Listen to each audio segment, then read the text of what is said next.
Inkuru zabaye ururondogoro ku mbuga, gusa mbere y'uko nkutangirira iyi nkuru ndagusaba kubana nanjye kugeza ku musozo kugira ngo udacikwa na buri kimwe cyose. Aya mafoto nawe wagiye uyabona.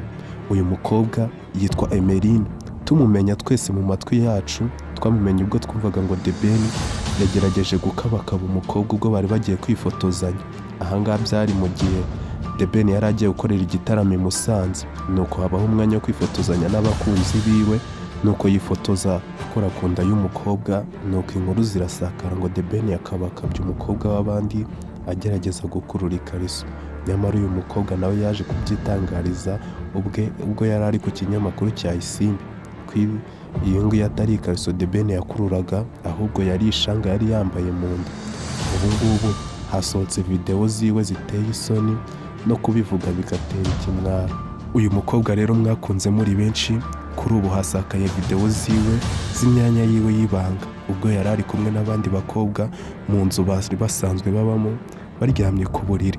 Uyu mukobwa agerageza rero gushaka kwikinisha cyangwa agakinisha na bagenzi biwe bizwi nk'ubutinganyi, ariko bikarangira bagenzi biwe babimwangiye.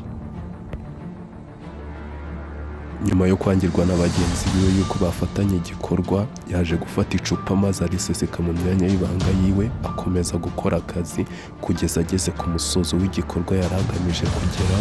Ni videwo iteye isoni n'ikimwaro, kuko nawe ubashije kuyibona wakumirwa, warangiza ubundi ugahita ushyira akaguru ku kandi ukavuga ati abakobwa b'ubu ngubu pe, utari umusinzi yabaye umusambanyi, utari umusambanyi yabaye umutinganyi, none bigeze no ku rwego nk'uru.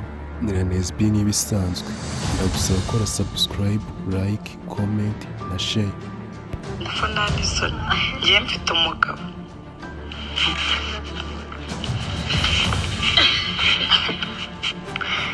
Imbere ibeshye njye mu matako mugiye ku mayeri.